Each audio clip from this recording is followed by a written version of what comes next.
Thiruporur அமமுகவில் MLA seat பரபரப்பு. மாவட்டமா ஒன்றியமா அதிர வைக்கும் தேர்தல் களம்.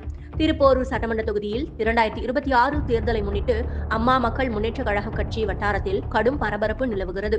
செங்கல்பட்டு மாவட்ட கழக செயலாளராக உள்ள கோதண்டபாணி முன்னாள் அதிமுக எம்எல்ஏ ஆவார். டிடிவி தினகரன் தலைமையில் அமமுக உருவான போது அவர் அதிமுகவிலிருந்து விலகி தினகரன் அணியில் இணைந்து தனது எம்எல்ஏ பதவியையும் ராஜினாமா செய்தது அப்போது தமிழக அரசியலில் பரபரப்பை ஏற்படுத்தியது. அதன் பின்னர் தினகரனின் நெருங்கிய நம்பிக்கையாளராக கோதண்டபாணி செயல்பட்டு வருகிறார். இந்நிலையில் 2026 சட்டமன்ற தேர்தலில் திருப்போரூர் தொகுதி அமமுகவுக்கு ஒதுக்கப்பட்டால் மாவட்ட செயலாளர் கோதண்டபாணிக்கே சீட்டு வழங்கப்படுமா என்ற கேள்வி எழுந்துள்ளது. இதற்கிடையில் திருப்போரூர் மேற்கு ஒன்றிய கழக செயலாளராக சமீபத்தில் அறிவிக்கப்பட்டுள்ள புதுப்பாக்கம் அறிவகம் என்பவரின் பெயரும் பரிசீலனையில் இருப்பதாக தகவல்கள் தெரிவிக்கின்றன. மாநில போக்குவரத்து தொழிலாளர் சங்க தலைவராகவும் இருமுறை ஒன்றிய கவுன்சிலர் வேட்பாளராகவும் களம் இறங்கியுள்ள அவர் குறைந்த வாக்கு வித்தியாசத்தில் தோல்வியடைந்தாலும் திருப்போரூர் ஒன்றியத்தில் வலுவான அமைப்பு செயல்பாட்டை கொண்டவர் என கூறப்படுகிறது.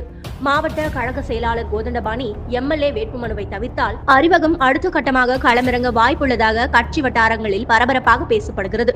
திருப்போரூரில் அமமுக சீட்டு யாருக்கு, வெற்றி யாருக்கு, அதற்கான பதில் தேர்தல் அறிவிப்புடன் தெளிவாகும் என அரசியல் வட்டாரம் காத்திருக்கிறது.